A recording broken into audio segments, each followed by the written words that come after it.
أشهد أن لا إله إلا الله وحده لا شريك له وأشهد أن محمدا عبده ورسوله أما بعد فأعوذ بالله من الشيطان الرجيم بسم الله الرحمن الرحيم الحمد لله رب العالمين الرحمن الرحيم مالك يوم الدين إياك نعبد وإياك نستعين اهدنا الصراط المستقيم صراط الذين أنعمت عليهم غير المغضوب عليهم ولا الضالين. Badri sahabalar siratlarına aytıp kilmoqdaman. Bugun ham o'sha mavzuni davom ettiraman. Biroq bundan oldin Ansorulloh yig'ilishiga iqtibosan aytib qo'yayki, Ansorlar hamda muhojirlardan islomni qabul qilgan sahobalar o'zlarida pokiza o'zgarishlarni paydo qilib, ajoyib namunalarni ko'rsatganlar. Bu namunalar nafaqat qurbonlik bo'yicha edi, balki taqvo bo'yicha yuksak darajalar hamda ixlos va vafo namunalari ham mavjud. Sizlardan bu yerda mavjud bo'lgan Ansorulloh yoshidagi kishilar ham ansor, ham muhojirlardir. Shu jihatdan bizning oldimizga qanaqa namunalar taqdim etilgan bo'lsa, biz o'sha namunalarga qay darajada ergashmoqdamiz va qanchalik ularga amal qilmoqdamiz deb o'zimizni tekshirib chiqishimiz lozim. Bu kirish so'zdan so'ng endi men asosiy mavzuga o'taman. Men zikr etadigan ilk sahobaning nomi Hazrat Nu'man ibn Amrdir. Hazrat Nu'manning nomi Nuayman tarzida ham uchraydi. Otasining nomi Amr ibn Rifo, onasining nomi esa Fatima binti Amr edi. Hazrat Nu'manning farzandlari qatorida Muhammad, Amir, Sabra, Lubaba, Kabsha, Maryam, Umme Habib, Amatullah va Hukaymaning nomlari uchraydi. Ibn Ishoqqa ko'ra Hazrat Nu'man ikkinchi Aqaba baytida 70 nafar ansori bilan ishtirok etgan. Hazrat Nu'man Badr, Uhud, Xandaq va qolgan barcha g'azotlarda Rasululloh sallallohu alayhi vasallam bilan birga ishtirok etgan. Bir rivoyatga ko'ra Rasululloh sallallohu alayhi vasallam Nu'man uchun yaxshilik so'zlaridan tashqari hech bir narsa aytmanglar. Zero u Alloh va uning payg'ambarini sevadi deb marhamat qilganlar. Hazrat Nu'man Hazrat Muaviya hukmronlik davrida 60-hijriy yili vafot etgan. Nabiy sallallohu alayhi vasallam o'z amakisi bilan birga Shom tomon qilingan tijorat safari mobaynida Shom mamlakatining bir qadimiy va mashhur shahri Basrada istiqomat qilgan edilar. Shuningdek, Hazrat Xatija radhiyallohu taala anhaning tovarlarini Shomga olib borganlarida ham ana shu joyda istiqomat qilgan edilar. Bu safarda payg'ambar sallallohu alayhi vasallam bilan birga Hazrat Xatijaning quli Maysra ham bor edi. Hazrat Umme Salma rivoyat qilib shunday deydi: Hazrat Abu Bakr radhiyallohu taala anhu payg'ambar sallallohu alayhi va alihi vasallam vafotlaridan bir yil oldin tijorat uchun u tomonga borganlar. Hazrat Abu Bakr bilan birga Nu'man va Suvaybat ibn Harmala ham safar qilishdi. Bular ikkalasi Badr jangida ham qatnashgan. Hazrat Nu'man safar yeguliklariga nazoratchi etib tayinlangan edi. Uning bir sherigi Hazrat Nu'manga hazil mutoyiba qilib, uni bir qavmga sotib yuborgan voqeasi ham ana shu safarda yuz bergan. Bu voqeani men Hazrat Suvaybat siyratida oldin aytib o'tganman, ammo yana qisqacha aytib beraman. Hazrat Suvaybat hazilkash inson edi. Ba'zi rivoyatlardan shu narsa ham ma'lum bo'ladiki, Hazrat Nu'man va Hazrat Suvaybat ikkalasi o'zaro tortinmay hazillashishar edi. Hazil amuz mizojga ega edi. Hazrat Suvaybat safar mobaynida Hazrat Nu'manga menga taom bering dedi. Hazrat Nu'man Hazrat Abu Bakr kelmaguncha taom bermayman dedi. Hazrat Abu Bakr radhiyallohu ta'ala anhu qayergadir borgan edilar. Suvaybat agar taom bermasangiz unda men jig'ingizga tegadigan qiliqlarni qilaman dedi. Ravi davom etib deydi. Ushbu asnoda ular bir qavm yonidan o'tishdi. Suvaybat ularga shunday dedi: "Sizlar mening qulimni sotib olasizlarmi? Ehtimol bu voqea taom bermaslik haqidagi voqeadan biroz vaqt o'tib yuz bergan yoki bir necha kundan keyin bo'lib o'tgan." Haligi kishilar "Ha, sotib olamiz" deyishdi. Hazrat Suvaybat ularga shunday dedi: "Mening qulim sergap. U kishi tinmay men ozodman deb aytib yuradi. U sizlarga shunday desa, uni qo'yib yuborib, qulimni aynatib qo'ymanglar." Ular "Yo'q, bunday qilmaymiz. Biz uni sotib olmoqchimiz" dedilar. Ular 10 tuya evaziga uni sotib olgach, Nu'man oldiga kelib, uning bo'yniga ip yoki ridoni qul qilib olib ketish uchun bog'lab qo'yishdi.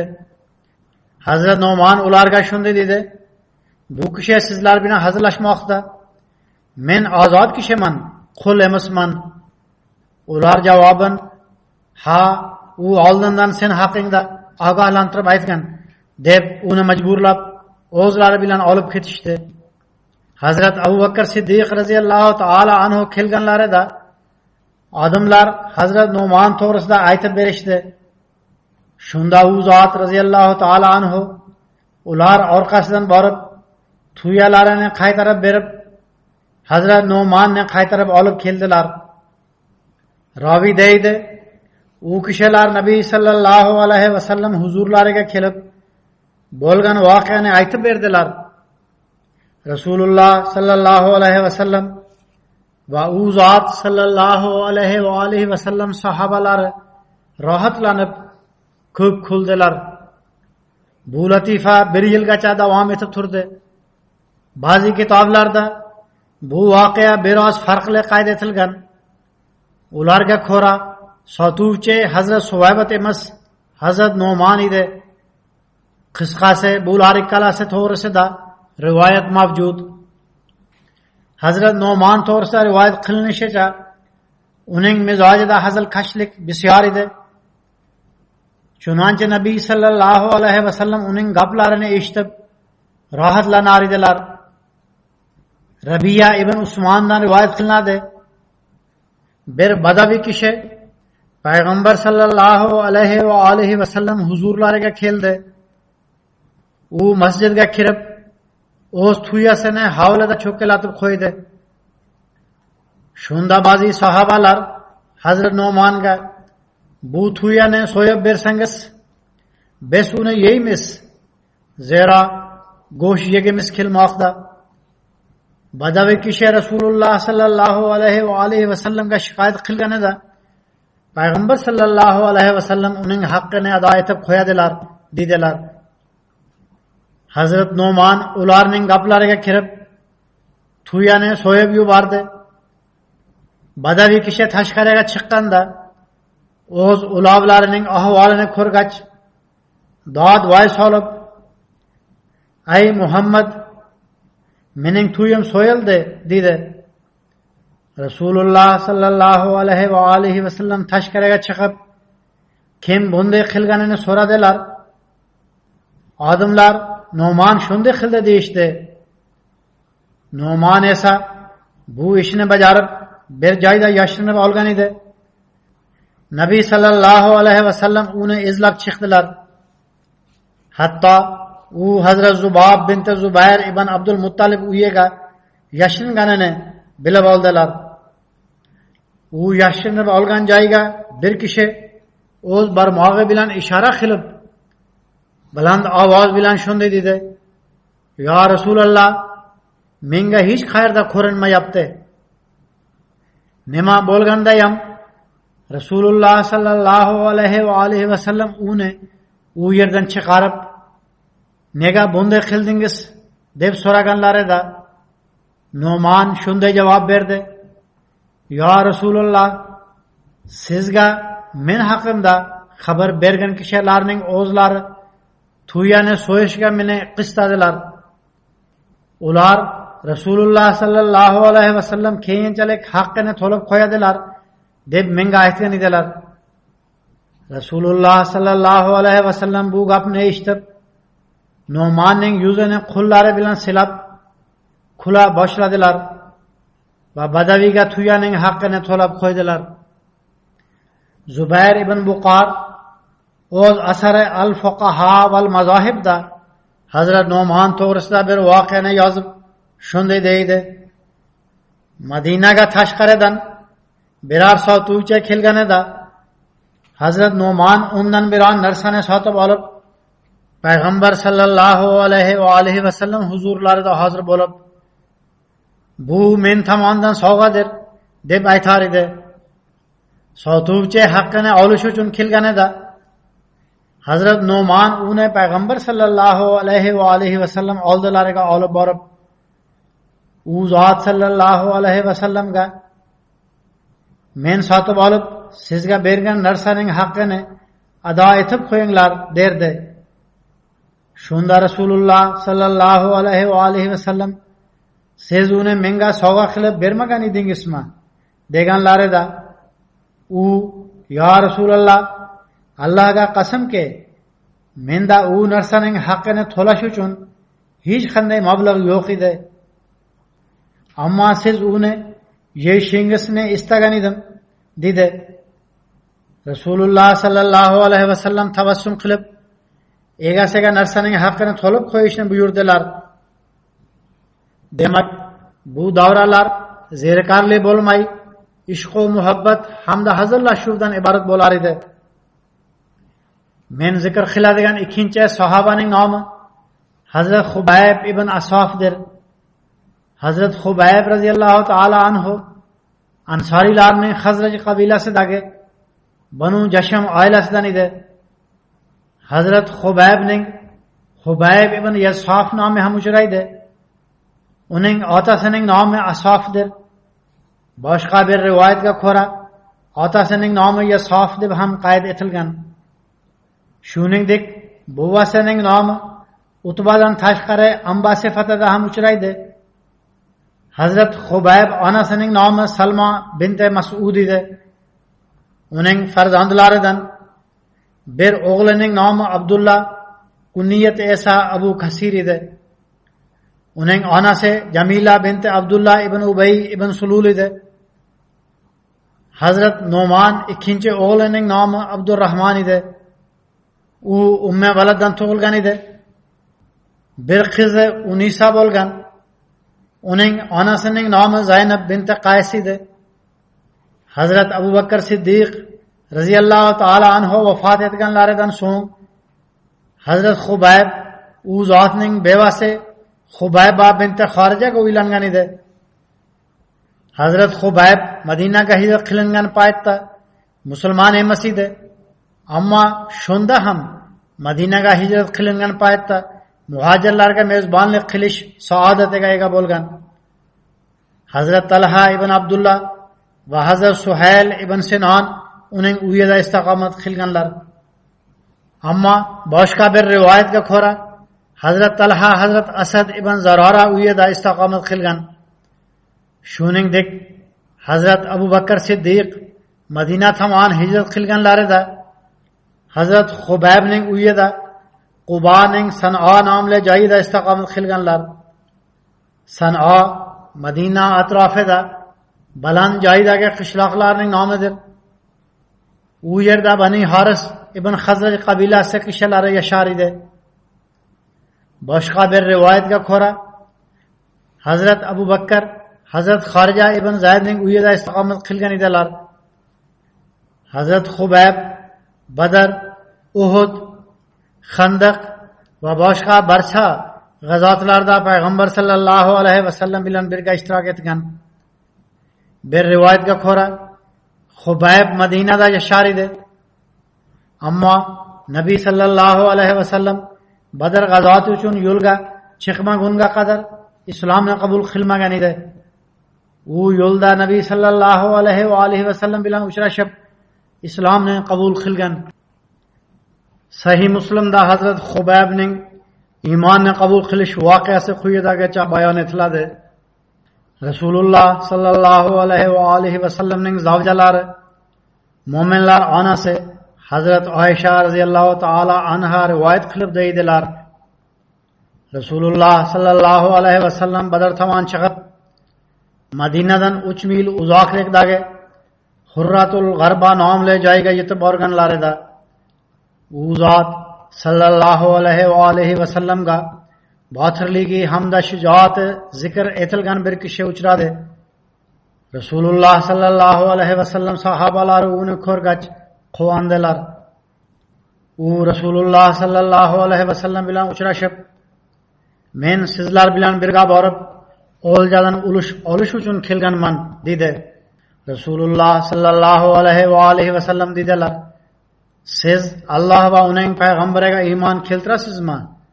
U dedi: "Yo'q, men iymon keltirmayman." Rasululloh sallallohu alayhi va alihi vasallam: "Qaytib ketavering. Men biron mushrik kishidan yordam olmayman" dedilar. Hazrat Oysha radhiyallohu ta'ala anha deydilar: "U kishi ketib qoldi. Payg'ambar sallallohu alayhi vasallam Madinadan 6-7 mil uzoqlikdagi Zulhulayfaga yaqin Shajara nomli joyga yetib borganlarida u kishi yana Nabiy sallallohu alayhi vasallam bilan uchrashib, oldingi gaplarini takrorladi. Nabiy sallallohu alayhi vasallam oldingidek savollarini berib, "Siz qaytib keting, men biror mushrik kishidan yordam olmayman" dedilar. U kishi qaytib ketdi. Keyinchalik u kishi yana payg'ambar sallallohu alayhi va alihi vasallam bilan Bayzo nomli joyda uchrashdi. Rasululloh sallallohu alayhi va alihi vasallam unga yana "Men biron bir mushrik kishidan yordam olmayman" deya aytib, undan "Siz Alloh va uning payg'ambariga iymon keltirasizmi?" deb so'radilar.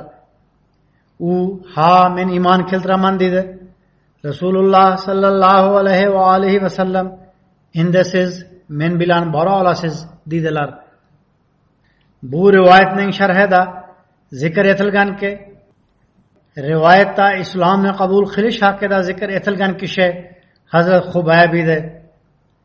Hazrat Xubayb ibn Asofning islomni qabul qilish hamda Badr g'azotida ishtirok etishi to'g'risida Alloma Nuruddin Halbiy o'z asari Siratul Halbiyada zikr etib shunday yozadi: Madinada Xubayb ibn Yasof nomli bir kuchli jasur kishi bor edi. Mazkur sirat kitobida Hazrat Xubayb ibn Asofning ikkinchi nomi Hazrat Xubayb ibn Yasof yozilgan. Nima bo'lganda ham bu kishi Xazraj qabilasidan bo'lib Badr g'azotigacha musulmon bo'lmagan edi. Ammo bu kishi jangda yengish holatida o'ljadan ulush olish niyati bilan o'z qavmi Xazraj bilan birga yo'lga chiqqan. Musulmonlar uning birga chiqqanidan qattiq quvondilar. Ammo Rasululloh sallallohu alayhi vasallam shunday dedilar: biz bilan jangga dinimizda bo'lgan kishigina chiqadi. Yana bir boshqa rivoyatda zikr etilishicha, payg'ambar sallallohu alayhi va alihi vasallam: siz qaytib keting, biz mushrik kishidan yordam olishni xohlamaymiz dedilar. Payg'ambar sallallohu alayhi va alihi vasallam Xubaybni 2 marta qaytarib yuborganlar. 3-marotaba payg'ambar sallallohu alayhi va alihi vasallam unga: siz Alloh va uning payg'ambariga iymon keltirasizmi deganlar edi. U ha, men islomni qabul qilaman dedi. So'ngra bu kishi o'ta jasurlik bilan jang qildi. Musnad Ahmad ibn Hanbalda Hazrat Xubayb o'zining islomni qabul qilish voqeasi bayon etilgan rivoyat quyidagicha qayd etiladi. Hazrat Xubayb deydi: men va mening qavmimdan yana bir kishi Rasululloh sallallohu alayhi vasallam xizmatlarida u zot bir g'azot uchun tayyorgarlik ko'rayotgan paytda hozir bo'ldik. Biz u payt hali islomni qabul qilmagan edik. Biz dedik, qavmimiz jang uchun ketyapti. Biz ular bilan birga bormaslikdan xijolat chekyapmiz. U zot sallallohu alayhi va alihi vasallam dedilar: sizlar islomni qabul qildingizmi? Biz yo'q deganimizda Rasululloh sallallohu alayhi va alihi vasallam: biz mushriklardan yordam olmaymiz dedilar. Ya'ni mushriklarga qarshi jang bo'lmoqda va biz mushriklardan yordam olsak u qandoq bo'ladi? Hazrat Xubayb deydi: shunda biz islomni qabul qilib payg'ambar sallallohu alayhi va alihi vasallam bilan birga g'azotda ishtirok etdik. Men bu jangda bir kishini qatl etdim. U ham menga zarba yetkazdi. Keyinchalik men qatl etilgan kishining qiziga uylandim. U menga: siz o'zingizga jarohat yetkazgan kishini hech unutolmaysiz derdi. Shunda men: siz ham otangizni tezroq o'tga yetkazgan kishini unutolmaysiz derdim. Badr g'azotida Hazrat Xubayb ibn Asof Makka Qurayshlarining boshlig'i Umayya ibn Xalafni qatl etgan edi. Musnad Ahmad ibn Hanbalda bu voqea uning ismisiz zikr etilgan. Alloma Nuriddin Halbiy o'z asari Sirati Halbiyada bu voqeani batafsil zikr etib deydi: Hazrat Abdurrahmon ibn Avf rivoyat qilib shunday deydi: Badr maydonida men Umayya ibn Xalaf bilan uchrashdim. U jahiliya davrida mening do'stim edi. Umayya bilan birga uning o'g'li Ali ham bor edi. U o'z otasining qo'lidan tutib olgan edi. Ali payg'ambar sallallohu alayhi vasallamning Makkadan chiqishlaridan oldin islomni qabul qilgan edi. O'sha payt uning qarindoshlari uni islomdan qaytarishga harakat qilganlar. Bu harakatda ular muvaffaq ham bo'lganlar. Ya'ni u islomni qabul qilgach, islomdan qaytib kofirlik holida o'ldirilgan. Ular haqida Qur'onda quyidagicha oyat bor: Innallazina tawaffahumul malaikatu zalimi anfusahum qalu fima kuntum qalu kunna mustazafina fil ard. Ya'ni albatta farishtalar o'z jonlariga zulm qiluvchilarni vafot ettirganda ularga deylar: sizlar qaysi holda edingizlar? Ular javoban deydilar: biz vatanda juda ham zaif qilib qo'yilgan edik. Nima bo'lganda ham shunday kishilar qatorida Harisa ibn Rabiya, Abu Qays ibn Faqi, Abul Qays ibn Valid, As ibn Amba va Ali ibn Umayyalar bor edi. Alloma Nuriddin Halbiy deydi: Sirati Hishomiyada yozilishicha, bu kishilar islomni qabul qilganlarida Rasululloh sallallohu alayhi va alihi vasallam Makkada edilar. Rasululloh sallallohu alayhi vasallam Madina tomon hijrat qilganlarida bu kishilarni ularning qarindoshlari Makkada ushlab olgan edilar va ularni sinovga soldilar. Bu kishilar fitnaga tushib islomdan qaytganlar. So'ngra Badr g'azotida o'z qavmi bilan birga chiqib, barchasi u yerda qatl etildi. Bu rivoyatdan ma'lum bo'lishicha, bu kishilar Payg'ambar sallallohu alayhi vasallamning hijratlaridan oldin islom dinidan qaytmagan edilar. Ammo birinchi rivoyatdan ma'lum bo'lishicha, bu kishilar Payg'ambar sallallohu alayhi vasallamning Makkadan hijrat qilishlaridan oldin kofirlikka qaytgan edilar. Hazrat Abdurrahman davom etib deydi: "Menda bir necha zirh bor edi. Umayya meni ko'rganda mening jahiliya davridagi Abad Amr ismim bilan chaqirdi. Men unga javob qaytarmadim. Zero Rasululloh sallallohu alayhi vasallam menga Abdurrahman deb ism qo'ygach, ota bobongiz qo'ygan ismni tark etishni yoqtirasizmi deb marhamat qilganlarida men ha deb javob qaytargan edim. Umayya dedi: "Men Rahmonni tanimayman."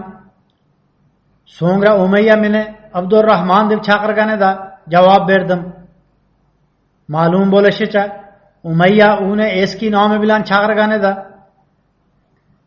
u kimni chaqirayotganini bilgan bo'lsa kerak.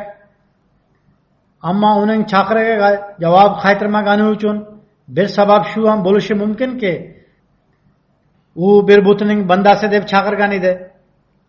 Shu ehtimol ham borki, Hazrat Abdurrahman Umayya kimni chaqirayotganini tushunmagan bo'lsa kerak. Zero bu nomni tark etganiga ko'p bo'lgan edi. Umayya uning yangi ismi bilan chaqirganida unga javob qaytardi. Umayya dedi: "Agar sizda mening biron bir haqqim bo'lganida, men siz uchun sizda bor zirhalardan yaxshiroqman." Eski do'st edi. Bu do'stlikni o'rtaga qo'yib panoh so'ragan. Zero o'sha payt Makka Qurayshlari yengilib qolgan edilar. Men zirhalarni yerga qo'yib, Umayya va uning o'g'li Alining qo'lidan ushlab oldim. Umayya dedi: "Bugun Badrda kechgan kunimdek kunni ko'rmaganman." So'ngra Umayya: "Sizlarning orangizdagi tuya qushning qanotini ko'kragiga osib olgan kishi kim?" deb so'radi. Men u Hamza ibn Abdul Muttalibdir deya javob berdim. Umayya dedi: "Bizni bu ahvolga solgan bu kishidir." Yana bir rivoyatga ko'ra, bu so'zni Umayyaning o'g'li aytgan edi. Qisqasi, Hazrat Abdurrahman ibn Auf deydi: "Men ular ikkalasining qo'llaridan ushlab ketayotgan edim. To'satdan Hazrat Bilal Umayyani men bilan ko'rib qoldi. Umayya Makkada Hazrat Bilalni islomdan qaytarish uchun qattiq azob uqubatga solgan edi. Hazrat Bilal Umayyani ko'riboq, kofirlarning boshlig'i Umayya ibn Xalaf shu yerda. Agar u omon qolsa, unda men omon qolmayman deb baqirdi." Hazrat Abdurrahman ibn Auf deydi: "Men buni eshitib, siz mening tutqunlarim haqida shunday deysizmi?" dedim. Hazrat Bilal qayta "Agar bu kishi omon qolsa, men omon qolmayman" deb aytaverdi. Men ham unga o'sha javobni qaytaraverdim. So'ngra Hazrat Bilal balandroq ovoz bilan: "Ey Allohning ansorilari, kofirlar sardori Umayya ibn Xalaf shu yerda. Agar u omon qolsa, unda men omon qolmayman" deb qattiq baqirdi. Hazrat Abdurrahman deydi: "Buni eshitib ansoriylar yugurib kelishdi. Ular bizni tur tomondan qurshab olishdi. Hazrat Bilal qilich bilan Umayyaning o'g'liga hujum qildi. U hujum natijasida yerga quladi. Umayya qo'rqib, vahimali qichqirdi. Men bunday qichqiriqni hech ham eshitmaganman." Shundan so'ng ansoriylar ular ikkalasini qilichlari bilan qatl etishdi. Sahih Buxoriyda Umayyaning qatl etilishi voqeasi quyidagicha qayd etiladi. Hazrat Abdurrahman ibn Auf rivoyat qilib shunday deydi: men Umayya ibn Xalafga siz jang bo'layotgan Makkada mening mol davlatim va farzandlarimni muhofaza qiling, men sizning Madinadagi mol davlatingizni qo'riqlayman deb xat yozdim. Men ismimni Abdurrahman deb yozganimda Umayya men Abdurrahmanni tanimayman, siz jahiliya davridagi ismingizni yozing dedi. Shunda men Abu Amr deb ismimni yozdim. Badr g'azotida odamlar uxlayotgan paytda men bir tog' tomon chiqib ketdim, toki Umayyani qo'riqlayin. Hazrat Bilal qayerdadir Umayyani ko'rib qoldi. Chunonchi u Ansoriylar davrasiga borib, u kishi Umayya ibn Xalafdir. Agar u omon qolsa, unda men omon qolmayman dedi. U yerda Hazrat Bilal bilan birga bir necha kishilar bizni quvib chiqdilar. Men ular bizga yetib olishadi deya qo'rqdim. Shunda men Umayyaga men siz bilan o'g'lingizni tutqun qilib ushlab olaman dedim. Ammo musulmon hujumchilar Hazrat Bilal bilan birga kelganlarida men Umayyaning o'g'lini orqada qoldirdim, toki hujumchilar u bilan to'qnashib urushish bilan avora bo'lsin. Biz uzoqroqqa ketib qolamiz. Chunonchi ular Umayyaning o'g'lini o'ldirib qo'yishdi. Ammo mening hiyla tadbirim foyda berishga ular yo'l qo'ymadilar. Ular bizning izimizdan tushdilar. Umayya semizroq kishi bo'lganligi uchun tezroq u yoq bu yoqqa jila olmadi. Ular bizga yetib olganlarida men Umayyaga siz o'tirib oling deganimda u o'tirib oldi. Men uni qutqarish uchun o'zimni uning ustiga tashladim. Ular mening ostimdan uning tanasiga qilichlar sanchib uni o'ldirishdi. Ulardan biri o'z qilichi bilan mening oyog'imni yaraladi. Rivoyatchi Ibrohim deydi: Hazrat Abdurrahman ibn Auf bizga o'z oyog'ining pastki tomonidagi ana shu yara izini ko'rsatar edi. Umayya hamda uning o'g'lini qatl etgan kishilar to'g'risida shunday zikr etiladi. Umayyani Ansoriylar qabilasidagi Banu Mazindan bir kishi qatl etgan edi.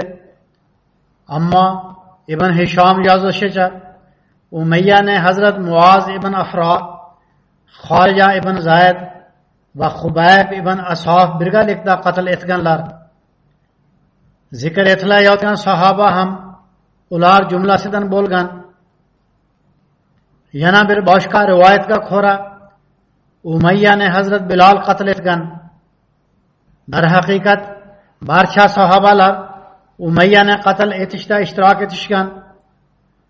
Umayyaning o'g'li Alini Hazrat Bilal hujum qilib yiqitgan edi. So'ngra uni Hazrat Ammar ibn Yosir qatl etdi. Ba'zi voqealar tafsilotida zikr etilayotgan sahobaning to'g'ridan to'g'ri aloqasi bo'lmaydi. Ammo men tarix ilmidan boxabar bo'lishimiz uchun aytib o'taman. Xubayb ibn Abdurrahman rivoyat qilib shunday deydi: mening buvim Hazrat Xubaybga Badr g'azoti kuni bir jarohat yetib qaburg'asi singan edi. Rasululloh sallallohu alayhi vasallam singan qaburg'ani o'z o'rniga joylashtirib, ustiga muborak so'laklarini surkadilar. Natijada Hazrat Xubayb yura boshladi. Boshqa bir rivoyatda naql etilishicha Hazrat Xubayb deydi: bir jang asnosida yelkam qattiq jarohatlandi. Bu yara qornimgacha yetib borgan edi. Natijada qo'lim osilib qoldi. Men Rasululloh sallallohu alayhi vasallam huzurlarida hozir bo'ldim. Rasululloh sallallohu alayhi vasallam o'z muborak so'laklarini surkab yelkamni yopishtirib qo'ydilar. Yelkam o'z o'rniga tushdi va yaram ham tuzaldi. Hazrat Xubayb vafoti to'g'risida bir rivoyatga ko'ra Hazrat Umar xalifaligi davrida vafot etgani naql etilgan. boshqa bir rivoyatga ko'ra Hazrat Usmon xalifaligi davrida vafot etgan. Alloh taolo bu sahobalarning darajalarini yuksaltirsin. Hozir men 3 nafar vafot etgan kishini zikr etaman. Namozlardan so'ng ularning janoza namozlarini ham o'qitaman. Birinchi janoza Sayyid Muhammad Sarvar sohibning zavjasi Rashida Begum sohibanikidir. U 24-avgust kuni 74 yoshida Alloh taolo rizosi bilan vafot etdi. Inna lillahi va inna ilayhi rajiun. Uning ota-bobolari Kashmirdagi Charkot nomli joydan Pokistonga hijrat qilib kelgan edilar. Uning otasi Din Muhammad sohib temir yo'l idorasida xodim edi. Marhuma 5 yasharligida otasi vafot etgan. Undan so'ng uning onasi yolg'iz nihoyatda mehnat hamda qiyinchilik bilan bolalarni boqdi. Marhumaning oilasiga Ahmadiyat uning buvasi Fath Muhammad sohib orqali yetib kelgan. U Qodiyonga borib Hazrat Masih Maud alayhissalatu vassalam sahobasi Hazrat Qozi Muhammad Akbar sohib orqali bayat qilish saodatiga musharraf bo'lgan. Qozi sohib 1894-yili oy va quyoshning tutilishi alomatini ko'rib, o'z hududidagi hamda oilasidagi kishilarga bu alomatdan Hazrat Imom Mahdi alayhissalomning kelishi ma'lum bo'ladi deb aytgan edi. Hazrat Qozi Muhammad Akbar sohib bilan uning oilaviy aloqasi hamda qarindoshchiligi ham bor edi. Shuning uchun u orqali unga ham Ahmadiyat haqida payg'am yetdi va u bayat qilib oldi. Marhumaning bir o'g'li Muhammad Zakariya sohib Liberiyada targ'ibotchi bo'lib ishlaydi. U o'z onasi to'g'risida shunday deydi: "Onam chandalarni muntazam to'lar edi. Chandalar to'lash bo'yicha ko'p xavotirlanar edi. Farzandlarni tarbiyalashga ham ko'p e'tibor qaratar edi. Farzandlarni besabab uydan chiqishga ruxsat bermas edi, toki bolalar yomon davralarga qo'shilib qolmasin. Yoshligimizda otamiz barcha birodarlarni masjidga olib borib, jamoat bilan namozni ado etishga o'zgacha urg'u berar edi. Bomdod namozi uchun uyg'otganida onamiz bizni masjidga jo'natish uchun katta rol o'ynar edi. Biz masjidga ketmagunimizcha tinchlanmas edi. Xilofat bilan ixlos va vafo hamda mehr muhabbat aloqasi bor edi. Diqqat bilan xutbalarni eshitib, ularni konspekt qilib olar edi. So'ngra farzandlar bilan fikr almashishar edi. Marhumaning to'ng'ich qizi shunday deydi: "Oxirgi paytgacha namozga ko'p e'tibor qaratib turdi. Uzundan uzun namoz o'qidi. Joni og'riyotganini sezdirmadi. Namoz o'qib bitgach, ahvoli yomonlashdi. Shifoxonaga olib borildi. Ammo yurak xuruji natijasida u olamdan o'tdi. Alloh taolaning fazl marhamati bilan 8dan bir ulushni vasiyat qilgan edi. Uning 5 o'g'li o'z hayotlarini bag'ishlab dinga xizmat qilmoqdalar. 2 o'g'il Muhammad Muhsin Tabassum va Muhammad Mo'min sohib Vaqfa Jadidda targ'ibotchi bo'lib ishlamoqdalar. 2 o'g'il Davud Zafar sohib hamda Zakariya sohib da'vatchi bo'lib ishlamoqdalar. Bir o'g'li Asif sohib Vaqfa Nov harakatiga qo'shilgan bo'lib, Xilofat nomli kutubxonada kompyuter bo'limida ishlamoqda. Muhammad Zakariya sohib men aytib o'tganimdek, hozir Liberiyada targ'ibotchi bo'lib ishlamoqda. U o'z onasining vafotiga janoza uchun Pokistonga bora olmadi. Go'zal sabr ko'rsatib, xorijda o'z ishini muntazam bajarib turdi. Alloh taolo barcha farzandlariga hamda onasini vafotidan oldin ko'ra olmagan Liberiyadagi targ'ibotchiga ham sabr, matonat ato etsin. Alloh taolo barcha farzandlarga onasining yaxshiliklarini davom ettirishga kuch-quvvat ato etsin. va onalarining darajalarini yuksaltirsin. Ikkinchi janoza Fijilik Nandi jamoatining prezidenti Muhammad Shamshir Xon sahibnikidir. U 5-sentyabr kuni vafot etdi. Inna lillahi va inna ilayhi rajiun. 1952-yili tavallud topgan. 1962-yili o'z otasi bilan birga Lahoriy jamoatidan voz kechib, jamoatga qo'shilgan edi. Fijida Lahoriy jamoatining ko'p a'zolari mavjud. Nima bo'lganda ham marhum o'z otasi bilan birga 62-yili bayt qilib jamoatga qo'shilgan edi. Marhum Fiji jamoatining dastlabki a'zolaridan bo'lgan. Alloh taolaning fazl marhamati bilan uzoq muddat jamoatga xizmat qilishga kuch-quvvat topdi. Mara, Suva, Nandi va Ritoka nomli jamoatlarda masjidlar qurishda katta rol o'ynagan edi. 2010-yildan tortib o'limiga qadar Nandidagi Ahmadiya jamoatining prezidenti sifatida xizmat qilgan. Uzoq muddat nashr ishlari bo'yicha milliy kotib bo'lib ham ishlagan. Dunyoviy jihatdan ham Alloh taolaning fazl marhamati bilan ko'p hurmat ehtirom qozongan. Ammo jamoat ishlarini har bir ishdan ustun tutar edi. Jamoat prezidenti hamda nashr bo'yicha milliy kotib bo'lib ishlashdan tashqari Ritokadagi musulmon boshlang'ich maktabining menejeri bo'lib ham ishladi.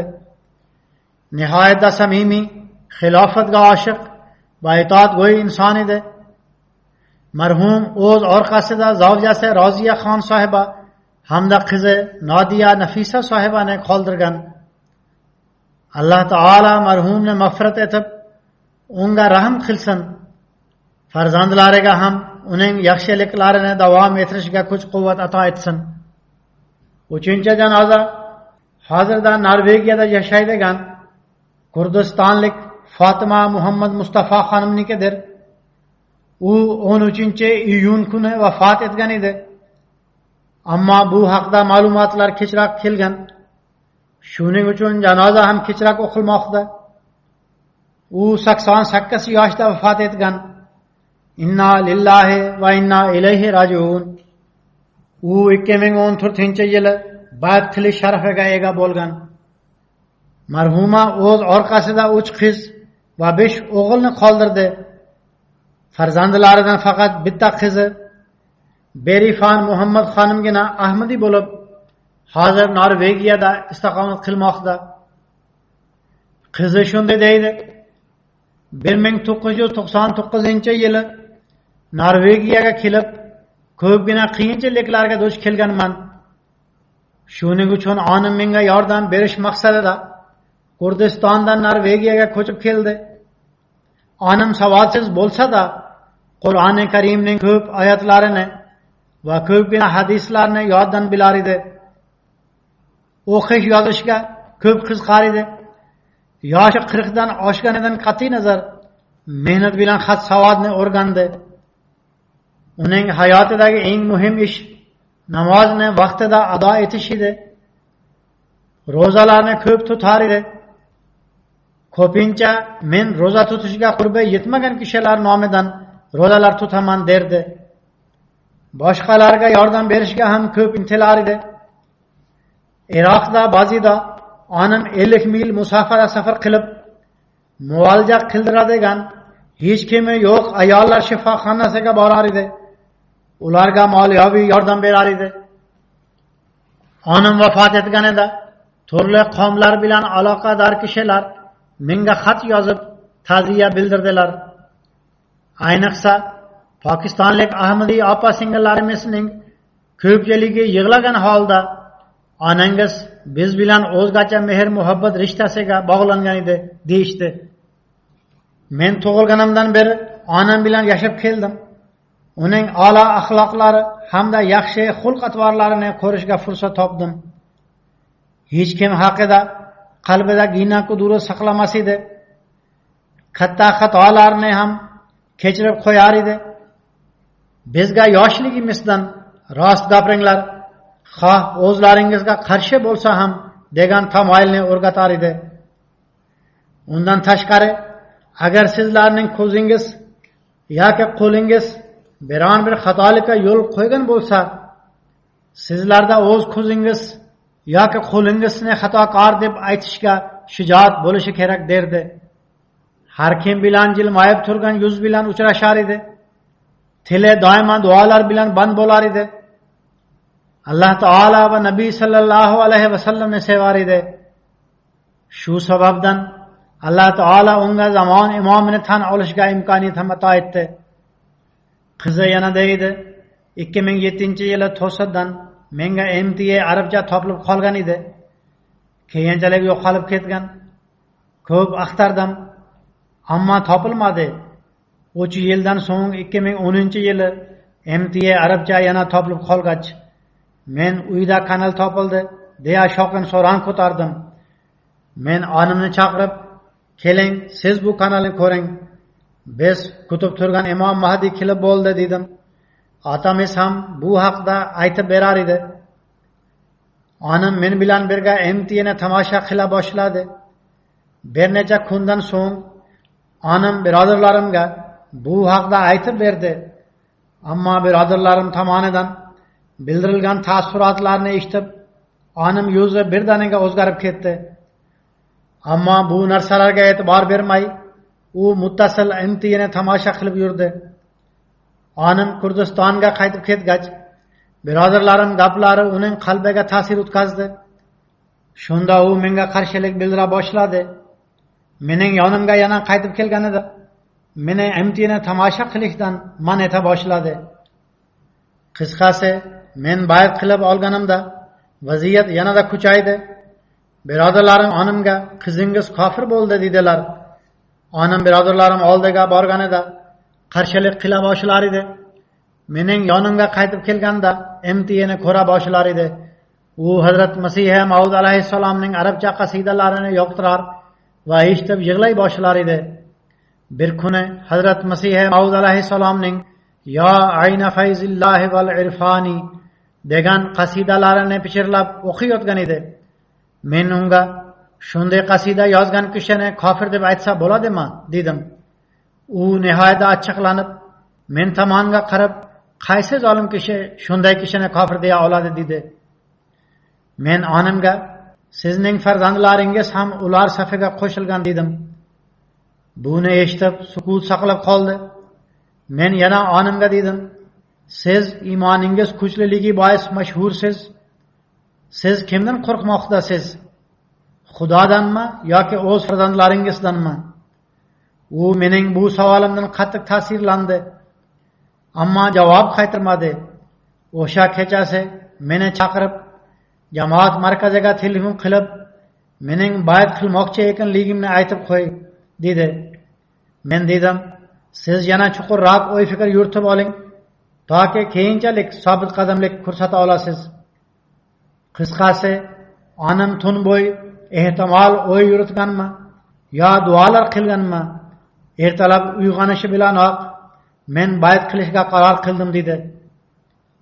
2016-yili men Norvegiyaga borganimda men bilan uchrashib, men zamon xalifasi bilan uchrashdim deya suyunib, har bir kishiga aytib berar edi. Xilofat bilan vafoli aloqani tuzgan.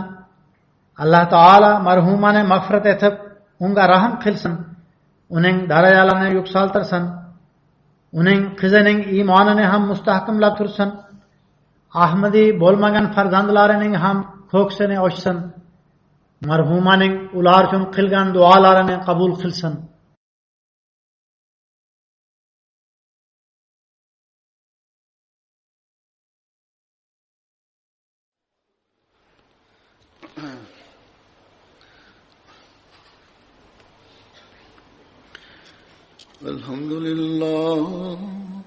الحمد لله نحمده ونستعينه ونستغفره ونؤمن به ونتوكل عليه ونعوذ بالله من شرور أنفسنا ومن سيئات أعمالنا من يهده الله فلا مضل له ومن يضلل فلا هادي له ونشهد أن لا إله إلا الله ونشهد أن محمدا عبده ورسوله عباد الله رحمكم الله إن الله يأمر بالعدل والإحسان وإيتاء ذي القربى وينهى عن الفحشاء والمنكر والبغي يعظكم لعلكم تذكرون اذكروا الله يذكركم وادعوه يستجب لكم ولذكر الله أكبر